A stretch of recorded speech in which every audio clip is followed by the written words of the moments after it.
ಬೆಳಗಾಯಿತು ಅಂದರೆ ಸಾಕು ಏನು ತಿಂಡಿ ಮಾಡೋದು ಅಂತ ಯೋಚನೆ. ಮಕ್ಕಳಿಗೊಂದೇ ಅಲ್ಲದೆ ಮನೆ ಮಂದಿಯೆಲ್ಲ ಇಷ್ಟಪಡುವಂಥ ಹಾಗೆ ಆರೋಗ್ಯಕ್ಕೂ ಹಿತವಾಗಿರುವ, ನಮಗೆ ಮಾಡೋದಕ್ಕೂ ಕೂಡ ಸುಲಭವಾಗಿರುವಂತಹ ತಿಂಡಿ ಆಗಬೇಕು ಅಂತ ನಾವು ಯೋಚನೆ ಮಾಡ್ತೇವೆ. ನಾನು ಈ ದಿನ ಸಾಮೆ ಅಕ್ಕಿಯನ್ನು ಬಳಸಿಕೊಂಡು ಒಂದು ರುಚಿಯಾದಂಥ ಉಪ್ಪಿಟ್ಟನ್ನು ಮಾಡ್ತಾ ಇದ್ದೇನೆ. ಮಾಡೋದಕ್ಕೂ ಕೂಡ ಸುಲಭ, ತಿನ್ನೋದಕ್ಕೂ ಅಷ್ಟೇ ರುಚಿ. ಬನ್ನಿ ನೋಡೋಣ ಈ ರೆಸಿಪಿಯನ್ನು. ನಾನಿಲ್ಲಿ ಮೊದಲಿಗೆ 1 ಕಪ್ ಆಗುವಷ್ಟು ಸಾಮೆ ಅಕ್ಕಿಯನ್ನು ತಗೊಂಡು ಒಂದು 2 ಚಮಚ ಆಗುವಷ್ಟು ಎಣ್ಣೆಯನ್ನು ಹಾಕಿ, ನೀವು ತುಪ್ಪವನ್ನು ಕೂಡ ಬೇಕಿದ್ರೆ ಬಳಸಿ, 5 ರಿಂದ 10 ನಿಮಿಷ ಮೀಡಿಯಮ್ ಉರಿಯಲ್ಲಿ ಹುರ್ಕೊಳ್ಬೇಕಾಗತ್ತೆ. ನಾವು ರವೆ ಉಪ್ಪಿಟ್ಟನ್ನು ಮಾಡುವಾಗ ಯಾವ ರೀತಿಯಲ್ಲಿ ಹುರ್ಕೊಳ್ತೀವೋ ಅದೇ ರೀತಿಯಲ್ಲಿ ಇದನ್ನು ಕೂಡ ಮಾಡೋದು. ನಾನು ಮಾಡಿರುವ ಅಳತೆಯಲ್ಲಿ ಅಂದರೆ 1 ಕಪ್ ಆಗುವಷ್ಟು ಒಂದು 5 ರಿಂದ 6 ಜನ ಆಗುವಷ್ಟು ಚೆನ್ನಾಗಿ ತಿನ್ಬೋದು. ಅಷ್ಟು ಆಯಿತು. ಇದು ರವೆಯ ಥರ ಅಲ್ಲ.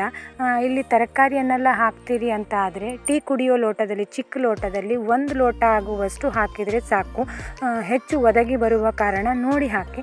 ಒಂದು 5 ರಿಂದ 10 ನಿಮಿಷ ಚೆನ್ನಾಗಿ ಹುರಿದು ಆದಮೇಲೆ ಇದಕ್ಕೆ ಈಗ ಒಗ್ಗರಣೆಯನ್ನು ಹಾಕಲಿಕ್ಕಿದೆ. ನಾನಿಲ್ಲಿ ಒಗ್ಗರಣೆಗೆ ಆದಷ್ಟು ಅಗಲವಾದ ಹಾಗೆ ದಪ್ಪ ತಳದ ಪಾತ್ರೆನ ತೊಗೊಳ್ಳಿ.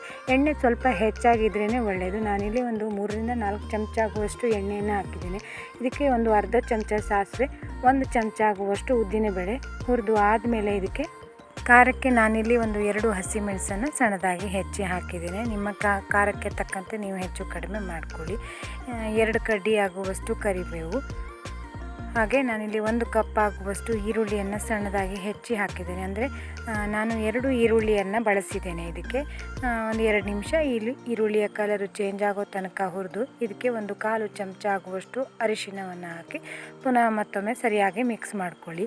ಅದಾದಮೇಲೆ ನಾನಿಲ್ಲಿ ಇದಕ್ಕೆ 1 ಕಪ್ಪು ಸಣ್ಣದಾಗಿ ಹೆಚ್ಚಿರುವಂಥ ಆಲೂಗಡ್ಡೆ, ಅಂದರೆ 2 ಆಲೂಗಡ್ಡೆಯನ್ನು ಬಳಸಿದ್ದೇನೆ. 1 ಕಪ್ಪು ಕ್ಯಾರೆಟು, ಹಾಗೆ 1 ಕಪ್ ಆಗುವಷ್ಟು ಟೊಮೆಟೊ, ಅಂದರೆ 2 ಟೊಮೆಟೊವನ್ನು ಬಳಸಿದ್ದೇನೆ.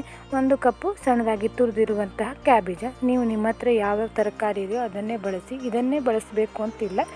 ನಿಮಗೆ ಯಾವುದು ಲಭ್ಯತೆ ಇದೆಯೋ ಅದನ್ನು ಬಳಸಿ ಮಾಡಿ. ಇವೆಲ್ಲವನ್ನು ಸರಿಯಾಗಿ ಒಂದು 5 ನಿಮಿಷ ಹುರ್ಕೊಳ್ಬೇಕು. ಹಾಗೆ ರುಚಿಗೆ ತಕ್ಕಷ್ಟು ಉಪ್ಪು, ನಾನಿಲ್ಲಿ 1 ಚಮಚ ಉಪ್ಪನ್ನು ಬಳಸಿದ್ದೇನೆ. ಕೊನೆಯಲ್ಲಿ ಬೇಕಿದ್ರೆ ಹಾಕ್ಕೊಳ್ಬೋದು. ಇವೆಲ್ಲ ತರಕಾರಿಯನ್ನು ಹುರಿದು ಆದಮೇಲೆ ಇದಕ್ಕೆ ಯಾವ ಕಪ್ಪಲ್ಲಿ ಸಾಮೆ ಅಕ್ಕಿಯನ್ನು ತೊಗೊಂಡಿದ್ದೇನೋ ಅದೇ ಕಪ್ ಅಳತೆಯಲ್ಲಿ 2 ಕಪ್ ಆಗುವಷ್ಟು ನೀರನ್ನು ಹಾಕ್ತಾ ಇದ್ದೇನೆ. ಇಲ್ಲಿ ತರಕಾರಿಯನ್ನು ಬಳಸಿರೋದ್ರಿಂದ ನೀರು ಸ್ವಲ್ಪ ಹೆಚ್ಚು ಬೇಕು. ಇದಕ್ಕೆ ಬೇಕಿದ್ದರೆ ಬೇಯಿಸುವಾಗ ಹಾಕ್ಕೊಳ್ಬೋದು. ಒಂದು 10 ನಿಮಿಷ ನೀರನ್ನೆಲ್ಲ ಕುದಿಸಿ ಆದಮೇಲೆ ಇದಕ್ಕೆ ಹುರಿದು ಇಟ್ಟಿರುವಂಥ ಸಾಮೆ ಅಕ್ಕಿಯನ್ನು ಹಾಕಬೇಕು. ಚೆನ್ನಾಗಿ ಒಂದು ಸರಿ ಮಿಕ್ಸ್ ಮಾಡಿ. ಇಲ್ಲೂ ಕೂಡ ಮೀಡಿಯಮ್ ಉರಿಯಲ್ಲೇ ಬೇಯಿಸಬೇಕು.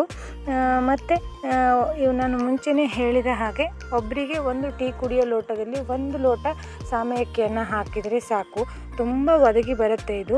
ಮುಚ್ಚಿ ಒಂದು 10 ನಿಮಿಷ ಮೀಡಿಯಮ್ ಉರಿಯಲ್ಲಿ ಬೇಯಿಸಿ. ಮಧ್ಯ ಮಧ್ಯ ನೋಡ್ತಾ ಇರಿ. ನೋಡಿ, ಒಂದು 10 ನಿಮಿಷಕ್ಕೆಲ್ಲ ಚೆನ್ನಾಗಿ ನೀರೆಲ್ಲ ಆರಿಕೊಂಡಿದೆ ಇದು. ಹಾಗೆ ಇಷ್ಟು ಉದುರಾಗಿಯೂ ಕೂಡ ಬಂದಿದೆ. ಇದಕ್ಕೆ ಮೇಲ್ಗಡೆಯಿಂದ ನಾನಿಲ್ಲಿ ಸಿಹಿ ಜೋಳವನ್ನು ಹಾಕ್ತಾಯಿದ್ದೇನೆ. ನೀವು ಇದ್ದರೆ ಮಾತ್ರ ಹಾಕಲೇಬೇಕು ಅಂತೇನಿಲ್ಲ. ಸಣ್ಣದಾಗಿ ಹೆಚ್ಚಿರುವಂತಹ ಕೊತ್ತಂಬರಿ ಸೊಪ್ಪು, ಹಾಗೆ ಫ್ರೆಶ್ ತೆಂಗಿನಕಾಯಿ ತುರಿಯನ್ನು ಕೂಡ ಹಾಕ್ತಾ ಇದ್ದೇನೆ. ಚೆನ್ನಾಗಿ ಒಂದು ಸರಿ ಮಿಕ್ಸ್ ಮಾಡ್ಕೊಳ್ಳಿ ಈ ರೀತಿಯಲ್ಲಿ. ಹಾಗೆ ಗ್ಯಾಸ್ ಫ್ಲೇಮನ್ನು ಆಫ್ ಮಾಡಿ ಮೇಲ್ಗಡೆಯಿಂದ ಒಂದು ಅರ್ಧ ಕಡಿ ಆಗುವಷ್ಟು ಲಿಂಬೆಹಣ್ಣಿನ ರಸವನ್ನು ಹಾಕಿದ್ದೇನೆ. ಪುನಃ ಮತ್ತೊಮ್ಮೆ ಮಿಕ್ಸ್ ಮಾಡ್ಕೊಳ್ಳಿ. ಆದಂತಹ ಸಾಮೆ ಅಕ್ಕಿಯ ಉಪ್ಪಿಟ್ಟು ರೆಡಿಯಾಗಿದೆ. ಮಕ್ಕಳಿಗೆ ಬೆಳಗಿನ ತಿಂಡಿಗೆ, ಲಂಚ್ ಬಾಕ್ಸಿಗೂ ಕೂಡ ಕೊಟ್ಟು ಕಳಿಸ್ಬೋದು. ಹಾಗೆ ರಾತ್ರಿ ಹೊತ್ತು ಏನಾದರೂ ಲೈಟಾಗಿ ತಿನ್ನಬೇಕು ಅಂತ ಅನ್ನೋರು ಕೂಡ ಮಾಡಿ ತಿನ್ಬೋದು. ಮತ್ತು ಸಾಯಂಕಾಲದ ಟೀ ಟೈಮ್ ಹೊತ್ತಿಗೂ ಕೂಡ ಇದನ್ನು ಮಾಡಿ ತಿನ್ಬೋದು. ಒಪ್ಪತ್ತು ಉಪವಾಸಗಳಲ್ಲಿ ಈರುಳ್ಳಿ ಒಂದನ್ನು ಸ್ಕಿಪ್ ಮಾಡಿದರೆ ಮಾಡಿ ತಿನ್ನಲಿಕ್ಕೆ ಭಾಳನೇ ರುಚಿ. ಮಾಡೋದು ಕೂಡ ಸುಲಭ. ಖಂಡಿತ ನೀವು ಒಮ್ಮೆ ಟ್ರೈ ಮಾಡಿ ನೋಡಿ ಸ್ನೇಹಿತರೆ. ಹೇಗಿತ್ತು ಅಂತ ಕಮೆಂಟ್ ಬಾಕ್ಸಲ್ಲಿ ತಿಳಿಸಿ. ಮತ್ತು ಇನ್ನೊಂದು ರುಚಿಯಾದ ಅಡುಗೆ ವಿಧಾನದೊಂದಿಗೆ ಮತ್ತೆ ಭೇಟಿಯಾಗೋಣ. ಅಲ್ಲಿಯವರೆಗೂ ಪರಿಶ್ರಮ ಕಿಚನಿನ ಎಲ್ಲ ರೆಸಿಪಿಯನ್ನು ನೋಡಿ ಯಾವುದಾದ್ರೂ ನಿಮಗೆ ಇಷ್ಟ ಆಯಿತು ಅಂತ ಅಂದರೆ ಮನೆಯಲ್ಲಿ ಟ್ರೈ ಮಾಡಿ ನೋಡಿ. ಧನ್ಯವಾದಗಳು.